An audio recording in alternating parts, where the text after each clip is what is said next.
안녕하세요. SPI 고병기 편집장입니다. K리츠 위클리 전해드리도록 하겠습니다. 연초 부진한 모습을 보이던 K리츠 시장이 3주 만에 상승세로 전환됐습니다. 지난주 20개 리츠의 단순 평균 수익률은 0.66%를 기록했는데요. K리츠 같은 경우에는 이제 새해 첫 주에 상승세로 출발했지만 이후에 2주 연속 하락하면서 이 좀처럼 가라앉은 분위기를 반등시키지 못하고 있었는데요.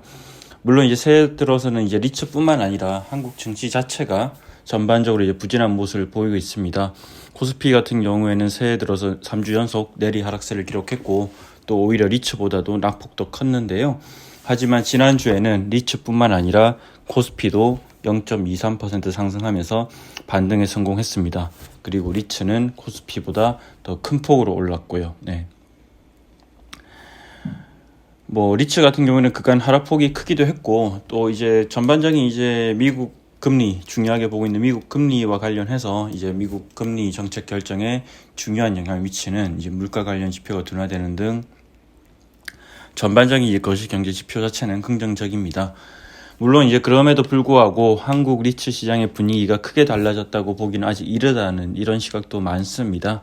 각 리츠별로 리파이낸싱 이슈가 여전히 남아있고 또 명확한 성장 전략이 보이지 않는 곳도 많고, 또한 이해관계 상충 이슈와 커뮤니케이션 부재로 인해서 지난해 K리츠에 대한 어떤 투자자의 신뢰도 하락이 크게 이제 있었기 때문에 이러한 부분들이 리츠의 발목을 잡고 있다, 이런 지적도 계속되고 있고요.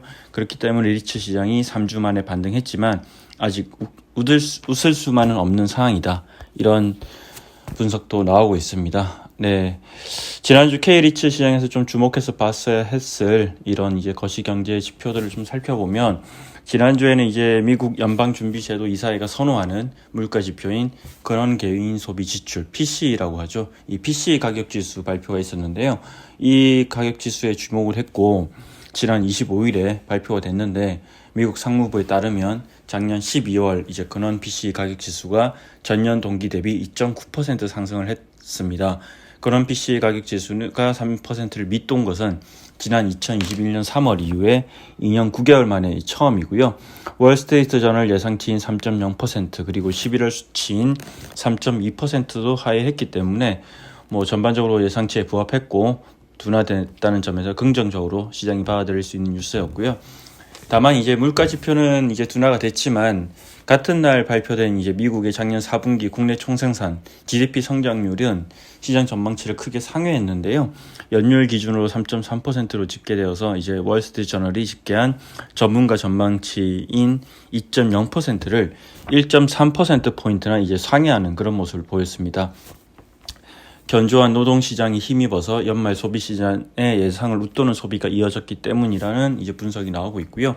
이렇게 이제 미국 경제가 예상보다 견조한 모습을 보이다 보니까 금리 인하 시기가 예상보다 늦춰질 것이다라는 이런 전망도 나오고 있습니다. 이처럼 이제 여전히 이제 미국 금리 방향성 자체는 이제 하락을 할 거라고 다들 보는데 그 시기가 문제인 것 같습니다. 그 시기가 애초에 3월로 예상을 했지만 지금 3월은 이제 물 건너간 것으로 보이고, 근데 이제 어쨌든 지금 3월이 아니라도 언제쯤 하락을 할 것인지 이걸 판단하는 데 있어서 이제 물가라든지 경제 성장률이 상당히 중요한데 그런 지표들이 다소 엇갈리는 모습이었고요. 이런 가운데 이제 이번 주 같은 경우에는 미국 연준의 1월 연방공개시장위원회 정례 회의가 예정되어 있습니다. 이 현지 시간으로 31일 날 이렇게 예정되어 있고, 한국 시간으로 보면 2월 1일에 이제 관련 얘기들이 많이 나올 것 같습니다. 이런 가운데 이제 시카고 상품거래소 패드워치에 따르면 연준이 오는 3월에 금리를 인하할 가능성은 47.6%로 보고 있고요. 동결할 가능성이 이제 높다고 이렇게 이제 보는 거죠.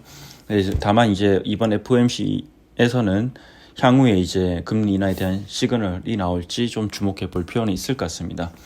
미국 10년물 국채금리 추이는 한때 이렇게 3.7%까지 하락을 했다가 최근에 또 4%를 웃도는 그런 수준을 유지하고 있습니다.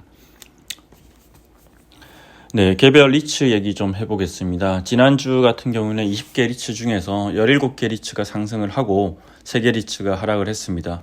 전주는 정반대였죠. 리츠가 하락하고 이제 세계 리츠가 상승했는데 전주와는 이렇게 이제 상승하고 하락하는 리츠들의 수 그리고 분위기는 180도 달라졌습니다. 가장 큰 폭으로 상승한 리츠는 신한 서부 T&D 리츠입니다. 이 신한 서부 T&D 리츠는 거의 뭐 유일하다시피 한 한국의 호텔을 담고 있는 리츠고요. 최근에 이제 신한 서부 T&D 리츠 같은 경우에는 주가가 이렇게 퐁당퐁당하는 한 주간 올랐다 내렸다 이렇게 반복하는 이런 모습을 보였는데 지난주 같은 경우는 한 주간 3.05% 상승해서 가장 큰 폭으로 올랐고요. 신한서부 T&D 리츠 같은 경우에는 전주 그리고 전주에도 가장 큰 폭으로 상승세를 기록했던 2주 연속 가장 큰 폭으로 상승세를 기록했던 리츠입니다. 네, 최근 호텔 경기가 견조한 모습을 보이고 있는 가운데 이제 신한서부 T&D 리츠 같은 경우에는 작년에 이제 나인트리 동대문을 편입한 데 이어서 현재 강화문 G타워 편입도 추진하고 있는데요. 신라스테이 강화문이 있는 거죠. 이제 오늘 2월 말께 딜 클로징이 완료될 것으로 예상이 됩니다. 최근에 이제 신한 리츠 운용 관계자와 이 관련해서 어떤 자금 조달 사항이라든지 이제 딜 클로징 일정을 한번 이렇게 얘기를 해봤는데 우선주와 보통주 전부 이제 모으는데 거의 무리가 없고 마무리되어가는 한계라고 합니다. 금리 수준도 뭐 연초라서 그런지 상당히 좋은 수준이라고 하고요. 예정대로라면 이제 조만간 편입이 완료될 것으로 보입니다. 이 외에도 이제 개별 리츠를 보면 D&D 플랫폼 리츠라든지 롯데 리츠가 2% 이상 상승하면서 이제 지난주에 강세를 보였고요. 이 외에도 대부분 리츠들이 20개 중에 17개가 상승한 거니까요. 상승세를 기록했습니다. 반면에 이지스 레지던스 그리고 SK 리츠, NH 프라임 리츠 같은 경우에는 하락세로 이제 한 주를 마감을 했습니다. 네, 그리고 공시 내용들을 좀 보면 NH 프라임 리츠 관련 소식이 있었는데요. NH 프라임 리츠가 이제 작년 11월 결산 기준으로 구기 배당금을 한 주당 400원 지급한다고 지난 25일 날 공시를 했고요. 이 NH 프라임 리츠 같은 경우에는 이제 지난 2019년 12월 상장 이후에 매년 5월과 11월 반기에 한 번씩 꾸준하게 배당을 지급하고 있는데요. 특히 이번에는 기존 대비 3배 이상의 이제 높은 배당금을 지급하기로 했습니다. 이렇게 배당금이 크게 이제 뛴 이유는 작년 말에 이제 잠실 삼성 STS 타워 매각으로 매각 차익을 특별 배당으로 지급하기 때문이고요.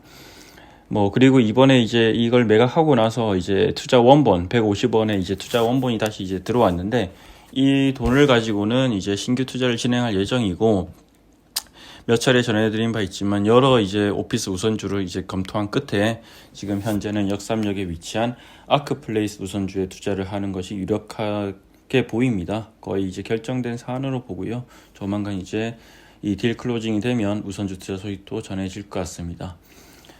그리고 이지스 밸류 리츠 이야기를 잠깐 해보겠습니다. 이지스 밸류 리츠 같은 경우에는 지금 현재는 오피스와 물류 그리고 해외 자산 이렇게 담고 있지만 메인 전략은 이제 오피스 리츠라고 보는 게 맞을 것 같은데요. 특히 이제 최근에 물류 시장이 안 좋아지면서 작년에 이렇게 오피스 중심으로 전략을 가져간다고 빠르게 이렇게 전략을 전환하고 오피스 자산의 가치를 높일 수 있는 방법을 많이 고민하고 있고요.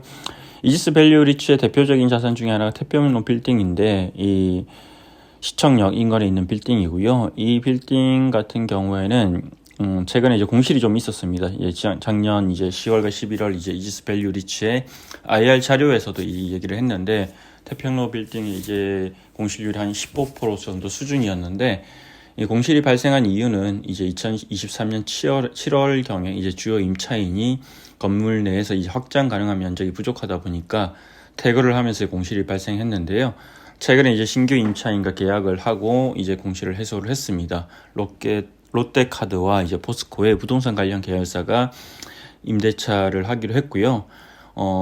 이 빌딩 같은 경우는 사실은 이제 또 2028년께 이제 플라이트 투 퀄리티 전략의 일환으로 리모델링 추진하고 있기 때문에 이런 조건들을 맞추다 보면 2028년 말에서 이제 2029년 초 사이에 명도화가 가능한 임차인들을 위주로 이렇게 이제 임대 계약을 추진했는데 그러다 보니까 좀 조건이 까다로웠죠. 어쨌든 이번에 롯데카드와 포스코 계열사가 들어오기를 했습니다. 그리고 이 임대료 수준을 보면 상당히 높은 수준입니다. NOC 28만 원에서 29만 원 정도 수준으로 신규로 입주를 하긴 했는데 기존의 NOC가 24만 원 정도였다고 해요. 이제 그래서 이제 계산을 해보면 대략적으로 15에서 20% 가량 높은 수준입니다.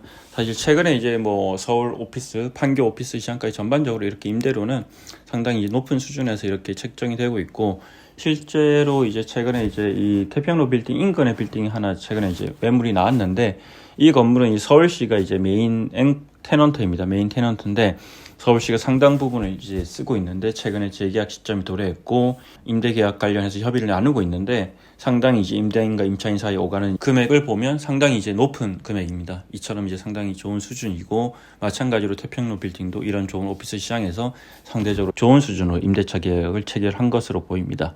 이상으로 K리츠 위클리 전해드렸습니다. 고맙습니다.